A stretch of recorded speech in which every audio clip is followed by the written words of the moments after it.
বাবু বলেননি এখনো, তারপর আমি অনির্বাণ বাবুর কাছে যাব, তারপর আমি বাকিদের কাছে প্রত্যেককে সময় দেব আবার বলার। অনির্বাণ বাবু, আমার সরাসরি প্রশ্ন, রাম ঐতিহাসিক না ঐতিহাসিক না আপনি নিজে বলতে পারেননি, আপনার দল অবশ্যই বলবে ঐতিহাসিক নয়, আপনার স্ট্যান্ড আলাদা হতে পারে, আমি জানি আপনার স্ট্যান্ড খানিকটা হয়তো আলাদা দলের থেকে এই ক্ষেত্রে, কারণ আপনি খানিকটা আধ্যাত্মিক, কিন্তু আপনার দল নয়, সিপিআইএম নয়, বামপন্থী কোনো দল নয়, তারা বলবে রাম কাল্পনিক। আপনি উত্তর দিতে পারলেন না যদিও অন এয়ার। আমার প্রশ্ন হচ্ছে, যারা কাল্পনিক, যাকে কাল্পনিক বলছেন, কোটি কোটি মানুষের আস্থা তো রয়েছে, তার সঙ্গে তার এভিডেন্স রয়েছে, আর্কিওলজিক্যাল এভিডেন্স রয়েছে, আমার কাছে লিস্ট আছে, আমি পড়ে পড়ে বলতে পারি কি কি আর্কিওলজিক্যাল এভিডেন্স এই মুহূর্তে রয়েছে। তা সত্ত্বেও তাকে কাল্পনিক বলা, এটা কি তোষণের পথ, যাতে তার উল্টো দিকে যারা আছে তাদের ভোটটা পাওয়া যায়? বলুন। আমি আগেও বলেছি, আবারও বলছি, রামচন্দ্র ঐতিহাসিকই কাল্পনিক, এই যে ফেনিলো বিতর্ক তুমি তৈরি করছো কৃত্রিম ভাবে, এই বিতর্কের সঙ্গে হিন্দু ধর্মকে শ্রদ্ধা বা অশ্রদ্ধা করার কোনো সম্পর্ক নেই। হিন্দু ধর্মের একটু আগে একজন ওখানে স্টুডিওতে বসে বসে হিন্দু ধর্মের ক্রাইটেরিয়া ঠিক করে দিচ্ছেন, এ অধিকার কে কাকে দিয়েছে? হিন্দু ধর্ম একটা আবহমান কালের সংস্কৃতি, হিন্দু ধর্মে আস্তিক হিন্দু, নাস্তিক হিন্দু। উনি যেভাবে হিন্দু তার নতুন তুমি হচ্ছে ডেফিনেশন জেনারেট করো না। যিনি হিন্দু ধর্মের বিরোধিতা করবে, রামের বিরোধিতা করবে, কুম্ভের বিরোধিতা করবে, তারা তাদের হিন্দু, তাদেরকে হিন্দু মানতে আমার কষ্ট হয়। তুমি তাদেরকে ডিফাইন করো, তারা হিন্দুদের হচ্ছে গায়ে সামলা পরিয়ে হিন্দুর বিরোধিতা করবে, তারা কতটা হিন্দু, কতটা হিন্দু বাবা মানে এ নিয়ে আমার সন্দেহ আছে। তুই কেমন আছেন সেটা নিয়ে আমি ভোটের জন্য করছে, এইভাবে আলোচনা হয় না। আমি আসছি শঙ্কুদা, এরকম কন্টিনিউ করুন অনির্বাণ বাবু। হ্যাঁ আমি না এইভাবে আলোচনা হয়, আমি তো বলুন, শেষ করুন, সময় বলিনি, তাহলে কি রকম হচ্ছে? বলুন বলুন। সুতরাং ওখানে ওই যে বলছে যে নিজের ধর্ম পালন করবে, আচ্ছা যেভাবে হিন্দুত্বের সংজ্ঞা ঠিক করে দেওয়া হচ্ছে কে হিন্দু, তাহলে তো প্রথমে বিদ্যাসাগর নাস্তিক ছিলেন, তাকে তো বিধর্মী বলতে হয়, তাকে তো হিন্দু বলা যাবে না। হিন্দু ধর্মে আস্তিক্যের অস্তিত্ব আছে, নাস্তিক্যের অস্তিত্ব আছে, সবাই হিন্দু।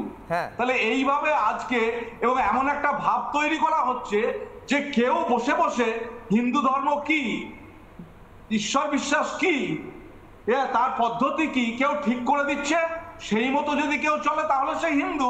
আর না তুমি রামে বিশ্বাসী কিনা বলো, তোমার বামপন্থা সমর্থন করে কিনা বলো, স্পষ্ট করো। আরে কথা, হিন্দুদের ভোট দেবে, ভোট কেটে তৃণমূলকে জেতাবে, আর স্পষ্ট করবে না আমিও হিন্দু করে লাফাবে, এসব হবে না। আমি একটা কথা বলি, হিন্দুরা বিপদগ্রস্ত এই বাংলায়, তাদের সুরক্ষার জন্য নির্দিষ্ট সিদ্ধান্ত নিতে হবে।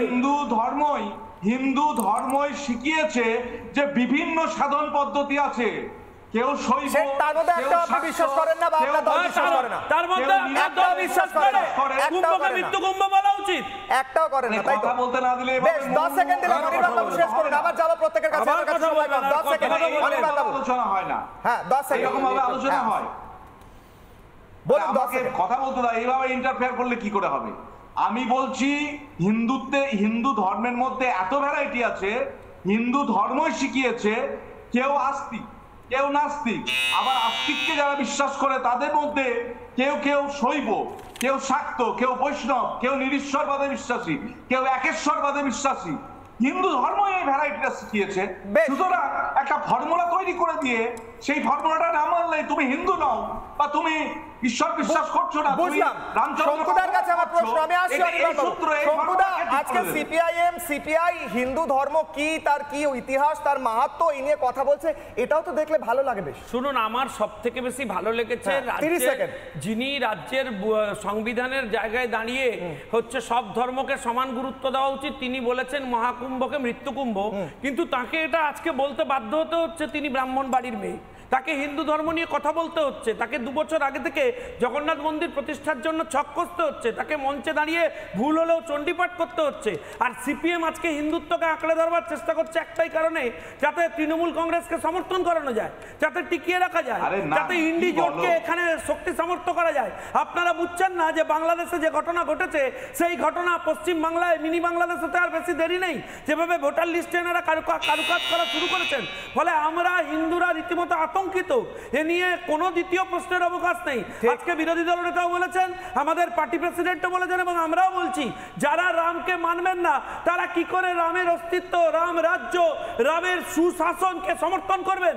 তারা কোনো মতে এটা সমর্থন করবেন না। তারা কোনো মতে এখানে আমার প্রশ্ন, আমি যাচ্ছি মণিশঙ্কর দা, সন্দীপা ম্যাডামের কাছে আমার প্রথম প্রশ্ন, আমার এখনের প্রশ্ন, যে লালু প্রসাদ যাদব বলেন কুম্ভ ফালতু, ও ফালতু জিনিস, বাইকটা শুনলে পরে তো যে কোনো হিন্দুর গা জ্বলে যাবে। আমার তো জ্বলেছে, আমি হিন্দু, আমি স্পষ্ট বলি, সাংবাদিক হলেও আমি স্পষ্ট, আমি লুকোই না। তিনি বলেছেন মহাকুম্ভ একটা ফালতু জিনিস, এবং আপনাদের সঙ্গে তো খুব ভালো জোটে রয়েছেন। রাহুল গান্ধী দাঁড়িয়ে বলেন হিন্দুরা হিংসা করে, লালু প্রসাদ যাদব বলেন ফালতু একটা জিনিস মহাকুম্ভ, ফালতু।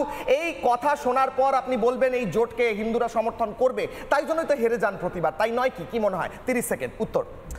একদম নীতিশ এবং নাইডুকে পাশে নিয়ে দুটো খোঁড়া মানে জ্যোষ্ঠীর লাঠির মতো পাশে নিয়ে 240 পেয়ে চলাটা খুব গর্বের বিষয়, কিন্তু ব্যাপারটা সেটা নয়। ব্যাপারটা হচ্ছে যে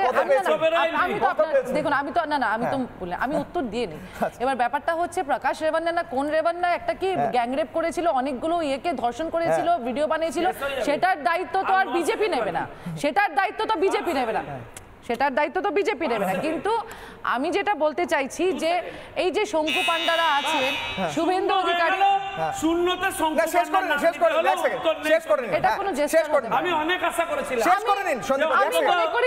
আমি মনে করি বিজেপির মতো একটি জাতীয়তাবাদী ন্যাশনাল পার্টির এই জেস্টার হতে পারে না। এটা তৃণমূল থেকে ওই বলি না বেনজল ঢোকা।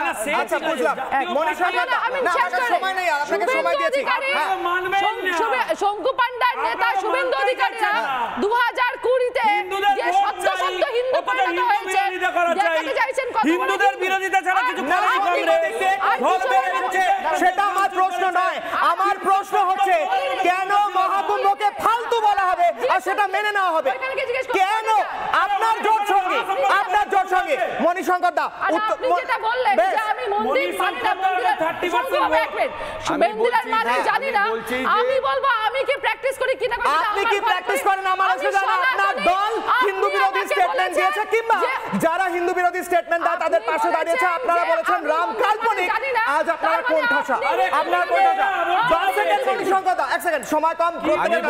আমি বলছি যারা হিন্দু সংস্কৃতিকে কোনোভাবে ক্রিটিসাইজ করে আমি তাকে বিরোধী করি, কন্ডেম করি, সেটা ঠিক আছে। কিন্তু আমি একটা মানুষদার কথার থেকে বা ঝন্টুদার কথার থেকে আমি একটা যেটা পেলাম সেটা হচ্ছে মানুষবাবু বললেন যে যারা ভারতবাসী হিসেবে নিজেকে মনে করে তারা সবাই হচ্ছে হিন্দু, সবারই ভোটার কার্ড আছে, সবাই সিটিজেনশিপ, তার মানে কি আপনি মনে করেন ভারতবর্ষে সবাই হিন্দু হলে আজকে যখন বিরোধ হচ্ছে বাইকটা শোনাতে হবে আমাকে, আমাদের কাছে বাইক এসে গিয়েছে। মানবদা 10 সেকেন্ড, আমার সময় কম, বাইক শোনাতে হবে। মানবদা 10 সেকেন্ড, 1 সেকেন্ড, মানবদা 10 সেকেন্ড।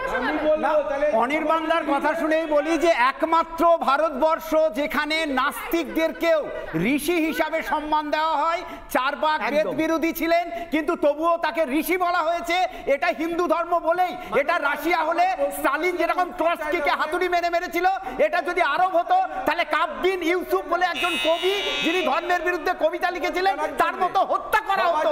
এটা ভারতবর্ষে হিন্দু ধর্ম আছে। ঝন্টুবাবু 10 সেকেন্ড, মানবদার সময় শেষ। ঝন্টুবাবু 10 সেকেন্ড, দ্রুত। আমার কথা বুঝতে মণিবাবু বোধহয় ভুল হয়েছে। হিন্দু ধর্মে আমি বলেছি যে প্রাক্তন শিক্ষামন্ত্রী মোহাম্মদ করিম চাগলা বলেছেন যে হিন্দু ব্যাপক অর্থে সংস্কৃতি, বিবেকানন্দ বলেছেন, আর আমার বামপন্থী ভাইটি মিগি রোগী বলে রামকৃষ্ণকে গলায় জড়িয়ে নিচ্ছেন। ভাই স্ট্যান্ডটা ক্লিয়ার করুন। নানা ধরনের কন্টেন্ট দেখার জন্য লাইক করুন, শেয়ার করুন আমাদের ফেসবুক পেজ, সাবস্ক্রাইব করুন আমাদের ইউটিউব চ্যানেল। পাশাপাশি অন্যান্য ব্রেকিং নিউজের জন্য অবশ্যই চোখ রাখুন রিপাবলিক বাংলায়।